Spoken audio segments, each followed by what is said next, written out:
Olá, hoje a gente vai fazer o cálculo de uma escada plissada. Eu recomendo que, se você não assistiu os vídeos anteriores sobre cálculo, dimensionamento e detalhamento de uma escada de base reta, volte lá naqueles vídeos e assista, porque a maioria dos conceitos que eu vou explicar aqui já foram explicados. O objetivo do vídeo seria abordar especificamente o cálculo de uma escada plissada em concreto armado. Então, sem mais, vamos para o vídeo.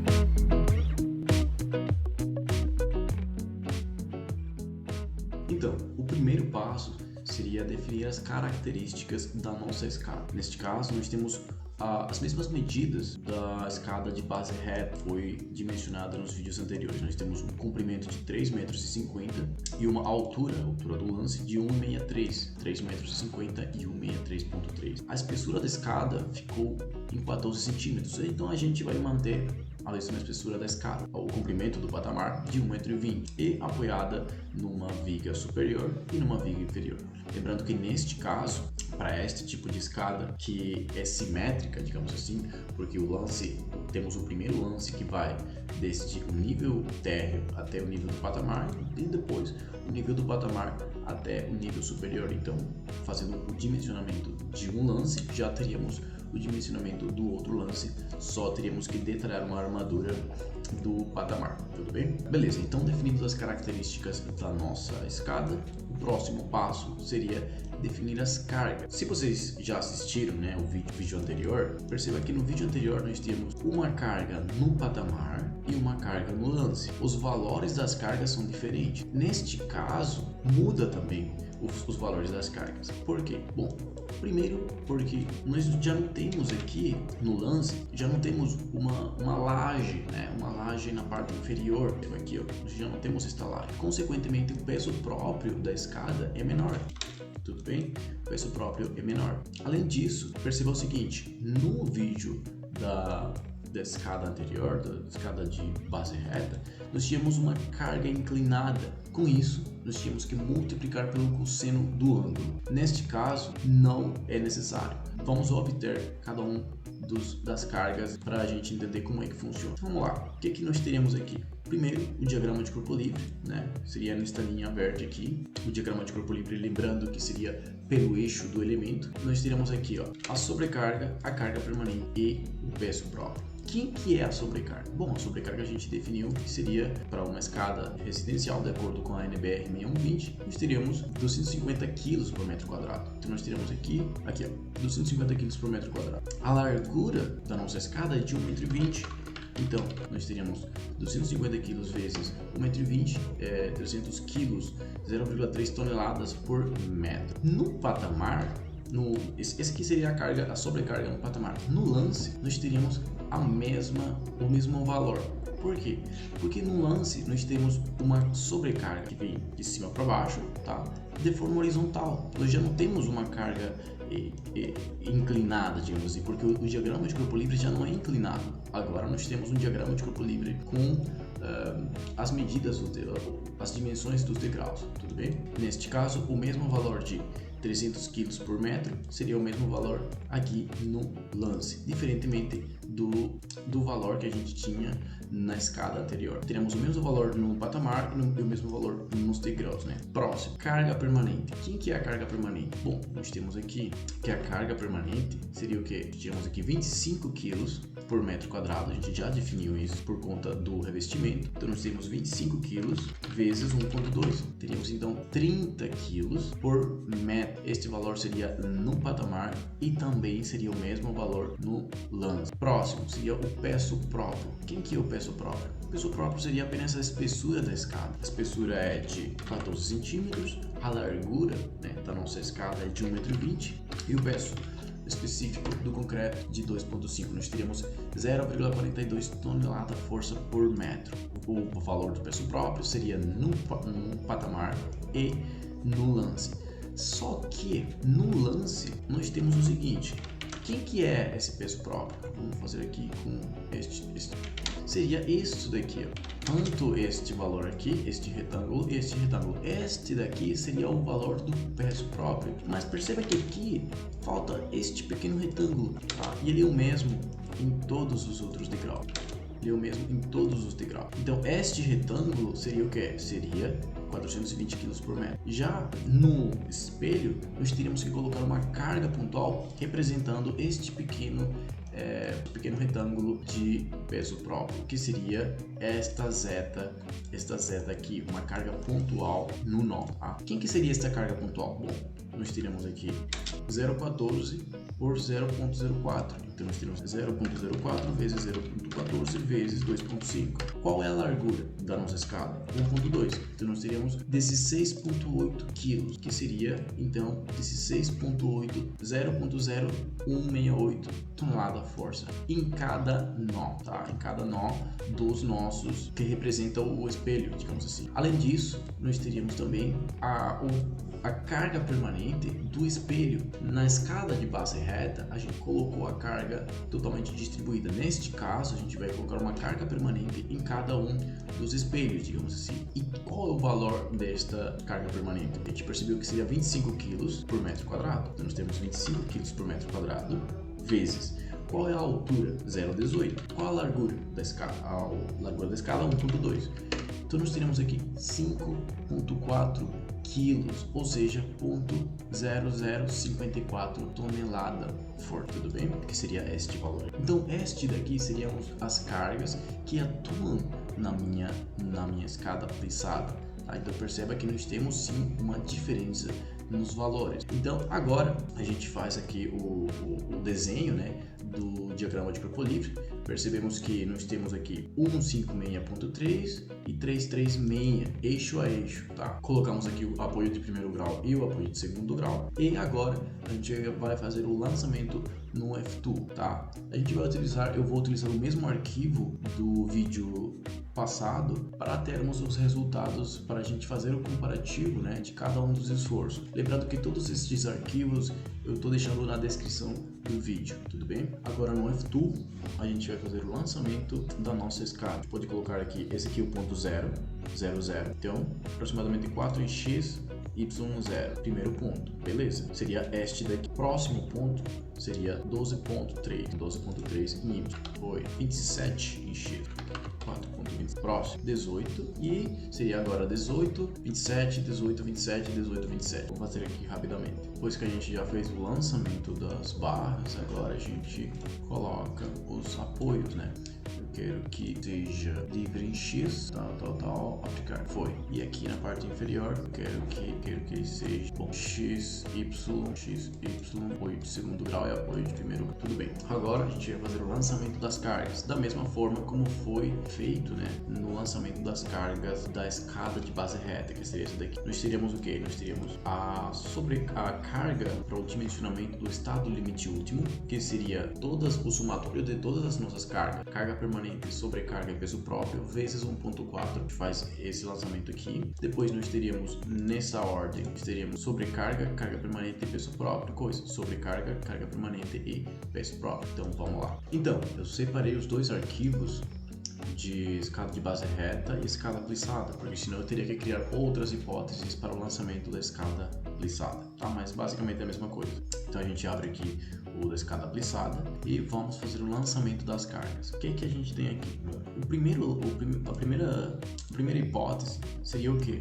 Seria o estado limite último. Teremos aqui 0,42 mais 0,03 mais 0,3, isso tudo vezes 1,4. Então nós teremos aqui 1,05. Lembrando que em kN nós teremos 10 ponto, então estado limite último do patamar, teremos aqui 10,5. Clicamos, foi, beleza. Então a gente seleciona os degraus e aplica a carga, que seria a mesma, foi. O que falta agora? Bom, falta aplicar a nossa carga pontual, que seria esta daqui. Vamos lá, seria 0,0054 mais 0,0168, isto daqui vezes 1,4. Então, ponto 0,31. Então, a gente coloca aqui uma carga pontual no nó, modal force em y. Teríamos aqui, cria aqui estado limite último. A gente coloca em y o valor de, lembrando que em kN a gente teria 0,31. Então a gente coloca aqui menos 0,31. Foi, e a gente coloca em todos os nós. Perfeito. O próximo passo seria aplicar as cargas, o mesmo procedimento, só que nesta ordem: sobrecarga, carga permanente e peso próprio. nos diagramas superiores, sobrecarga, carga permanente e peso próprio. A gente coloca nas hipóteses estado limite de serviço, sobrecarga. Aqui nesse caso a gente tem sobrecarga de uso, patamar e lance. Por quê? Porque é o mesmo arquivo da escada de base reta, no qual nós tínhamos que separar as duas cargas. Neste caso, como a carga no patamar e a carga no lance é a mesma, a gente pode adotar qualquer uma dessas duas hipóteses, tudo bem? Então vamos lá, eu vou adotar patamar. Patamar, nós teríamos aqui, sobrecarga de uso seria 3 kN, que coloca sobrecarga de uso patamar 3 kN, foi, aplicou. E a gente aplica em todos os degraus, beleza. O próximo a gente teria o que? Carga permanente, seria carga permanente, vem aqui carga permanente, nós teríamos ponto 3, vem aqui sim, troca aqui para carga permanente, pode ser do patamar, seria ponto 3, coloca 3, foi. E para o final, teríamos agora a sobrecarga de uso, o peso próprio. O peso próprio seria 4.2, coloca aqui, peso próprio 4.2, foi. Agora faltaria apenas as nossas cargas, a carga pontual, né? Nós temos aqui a carga permanente e o peso próprio, ou seja, o peso próprio seria 0.168, então a gente coloca aqui peso próprio, a gente cria duas hipóteses, coloca aqui peso próprio e a carga permanente. Então no peso próprio, que seria o primeiro, né? Primeira hipótese, nós teríamos 0.168, coloca aqui 0.168, próximo, tudo bem? Agora vamos lançar carga permanente nos nós, seria 0.054, aqui carga permanente 0.054 menos 0.054, foi. Agora a gente já tem todas as cargas, tá? A gente já tem todas as hipóteses, então agora a gente vai analisar os resultados para fazer o dimensionamento desta escada. O que a gente vem aqui? Temos aqui os momentos, teríamos um momento fletor de 16.1, a gente coloca aqui o momento fletor da escada alçada de 1.61, no caso que a gente está trabalhando com kN, queremos os resultados em tonelada-força. Nós teríamos também o momento fletor da hipótese da sobrecarga, coloca aqui sobrecarga, carga permanente, sobrecarga, carga permanente.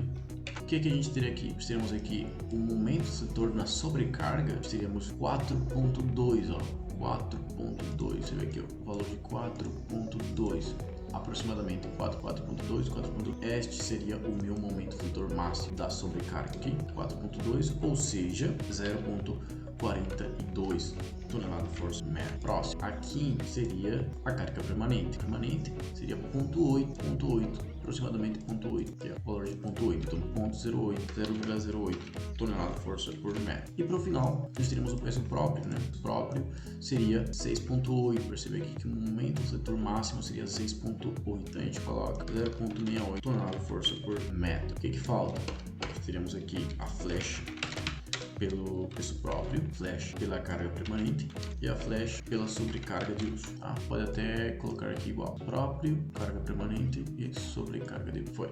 Peso próprio, carga permanente e sobrecarga de uso. Então agora a flecha seria o que? A gente vê aqui que o peso próprio, a flecha pelo peso próprio seria o que? Estaria mais ou menos aqui, ó, neste ponto. Neste ponto, porque aqui nós teríamos um 293, um 297 em X, mas em Y seria 1.823, 1.88, 1.3. Aqui, ó, este daqui seria a nossa maior flecha. Então nós teremos o que? 1.293 ao quadrado mais 1,88 ao quadrado, isto na 0,5 para ter a raiz quadrada. O que a gente está fazendo aqui? A mesma coisa que a gente fez no vídeo passado, né? Seria obter a hipotenusa para termos uma relação do deslocamento do nó de forma mais aproximada. Então, aqui nós teríamos que a nossa flecha seria de 2,28. Então, a gente coloca aqui 2,28 milímetros, beleza?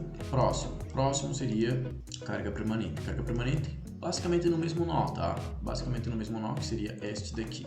Porque aqui seria 1.66, 1.606, aqui 2.32, 2. Aqui, é bem aqui. Então a gente teria o quê? Nós teríamos 1.6 na menos 1. Então aqui a gente tem que acrescentar mais um zero. Vamos lá. Em X nós teríamos 0.1605 ao quadrado mais 0.2325. 0.2325, isto aqui ao quadrado, isto tudo elevado a 0,5. Então, ponto 282, a nossa próxima flecha é 0.282 milímetros. Sobrecarga. Quem que seria a flecha da sobrecarga? Basicamente no mesmo nó. Se a gente perceber aqui, ó, teríamos 8.11 e aqui 7. E aqui 8.13. Você vê aqui nós temos 8.13, 8.11, 1.14. É aqui, porque aqui neste nó a gente teria um deslocamento menor, né? Um deslocamento em Y menor. Então a gente adota aproximadamente este daqui, seria o que? Em x na menos 1, então seria 0.8105 ao quadrado mais 1.17 quadrado, isto raiz quadrada, então a gente teria o que? 1.42 milímetros. Beleza, agora com estes dados a gente vai fazer o dimensionamento da armadura e vamos verificar o estado limite último. A gente vai verificar a flecha, né, da nossa escada. Lembrando que todos estes passos eu fiz no vídeo de escada de base reta de forma manual, para você entender o procedimento e, se quiser, automatizar o procedimento numa planilha no Excel. Então, eu vou continuar aqui com o lançamento dos dados. Então, o que a gente tem aqui? O momento fletor de 1.61, o momento fletor pelo peso próprio de 0.68, o momento fletor pela carga permanente de 0.08 e o momento fletor pela sobrecarga seria 0.42, o mesmo momento fletor, beleza. Flecha, nós teremos aqui, flecha pelo peso próprio de 2,28, flecha pela carga permanente de 0.282 e a flecha pelo peso próprio de 2.28, carga permanente seria 0,82 e a flecha pela sobrecarga de uso de 1.42, aqui 1.42, certo? Agora, o que a gente percebe aqui? A primeira coisa seria que a flecha está acima do limite, tá? Nós temos 208% de flecha. Como que a gente pode resolver isso? A primeira coisa seria colocando uma contraflecha maior. Pode colocar aqui 1.5 de contraflecha. 2 centímetros de contraflecha já estaria acima do limite, então melhor a gente só consegue até 1.5 centímetros de contraflecha. O resto, bom, ainda temos 171%. Se a gente acrescentar uma armadura maior, a gente pode colocar aqui 5 barras, 6 barras, 7 barras. Com 7 barras, a gente tem uma flecha menor. Seria então barras de 8 a cada 9. Perceba que nós temos uma taxa de aço maior do que se fosse uma escada de base reta. Mas vamos então colocar aqui. Teríamos aqui a armadura longitudinal. Nós teríamos quantidade de base 14 barras de 8 a cada 9, beleza? A armadura de distribuição seria a mesma, tá? E a armadura de fissuração seria a mesma, tá? Nós teríamos barra de 5 a cada 13 e a armadura de distribuição seria barra de 5. Neste caso, nós teríamos barra de 5 a cada 16, desculpa. Então a gente teria aqui a armadura de distribuição seria igual a uma barra de 5 a cada 16. Perceba que na escada anterior nós temos uma barra de 5 a cada 18. Isso aconteceu por quê? Lembrando que a NBR 6118 ela estipula que a gente tem que cumprir 3 regras para obter a armadura de distribuição. Isso já foi explicado no vídeo anterior, então eu recomendo que você assista cada um dos vídeos anteriores para entender como é que a gente obtém cada uma dessas armaduras. Uma barra de 5, próximo aqui seria uma barra de 5, fissuração a cada 3. Então aqui foi. Beleza, então este seria o cálculo de dimensionamento de uma escada plissada. Lembrando que para a gente obter a armadura, para a gente obter a contraflecha máxima, para termos qual é a flecha máxima que tem o nosso elemento estrutural, eu já fiz todos esses passos de forma manual nos vídeos anteriores. Então, se você tem dúvida, é só assistir os vídeos de escada de base reta, no qual eu explico de forma manual, passo a passo, como obter a armadura longitudinal, armadura de distribuição, armadura de fissuração. Mas neste vídeo é mais para explicar como é o cálculo, o lançamento e o diagrama de corpo livre, e como é que funcionam os esforços e as cargas numa escada plissada, diferentemente de uma escada de base reta, tudo bem? Então com isso eu fico por aqui, qualquer dúvida pode colocar nos comentários e até mais.